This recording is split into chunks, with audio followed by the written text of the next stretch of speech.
Bonjour à toutes et à tous, soyez les bienvenus. Aujourd'hui, on va s'intéresser particulièrement au secteur public avec Jennifer. Bonjour Jennifer. Bonjour Emmanuel. Alors Jennifer, tu es toi experte dans la gestion des impressions et de la dématérialisation des documents, c'est ça? C'est ça. Ok. Et tu veux nous parler d'AMO. Alors c'est quoi l'AMO? Alors l'AMO, Emmanuel, c'est l'assistance à maîtrise d'ouvrage. D'accord, ça ne me parle pas plus. Je Est-ce comprends. que tu peux Je comprends. nous expliquer ce que c'est? L'AMO, c'est un accompagnement auprès du secteur public pour monter les marchés. Donc ça peut être des marchés dans l'alimentaire, des marchés dans la fourniture, des marchés dans le parc imprimante. Voilà, c'est monter un marché. Pourquoi les collectivités ou le secteur public a besoin d'aide pour monter ces marchés qu'ils connaissent quelque part? Comme vous le savez, Emmanuel, aujourd'hui, les collectivités, ils ont plein de domaines différents à traiter, ils ont plein de marchés à monter et ils font appel à des experts indépendants pour être sûrs d'avoir le bon matériel au bon endroit avec les bons tarifs. D'accord, alors cet expert qui est l'AMO, c'est Oui, ça? tout à fait. Quel est son rôle? Son rôle, c'est d'avoir un regard totalement indépendant avec une vision exhaustive du marché qui va permettre aux clients du coup de pouvoir d'avoir la garantie d'avoir le matériel qui lui convient.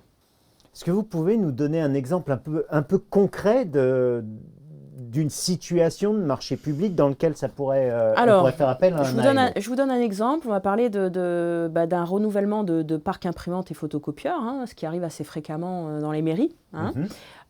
Aujourd'hui, il y a tellement de fournisseurs, tellement de produits, tellement de nouveautés, qu'aujourd'hui, une mairie n'est pas forcément expert dans ce domaine, puisqu'il a beaucoup de sujets à traiter en dehors de ce domaine-là.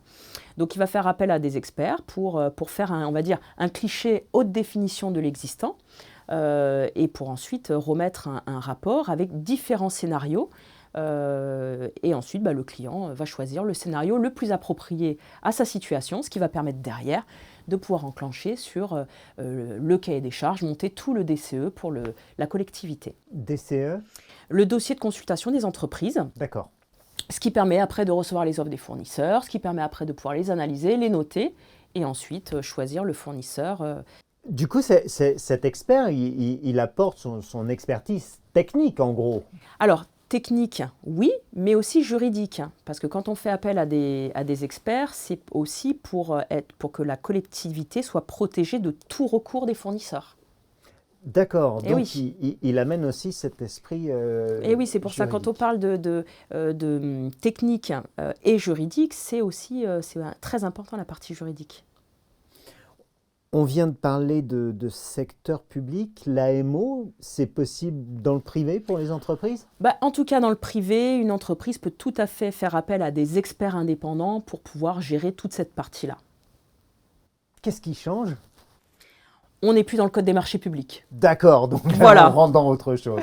Voilà. Merci énormément pour cet Avec éclairage. plaisir, Emmanuel. J'espère avoir répondu à toutes vos questions. En tout cas, moi, ça m'éclaire sur ce qu'est l'AMO.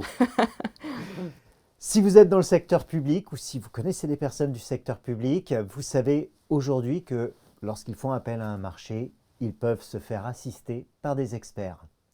Et on se retrouve très bientôt pour une prochaine capsule. Au revoir.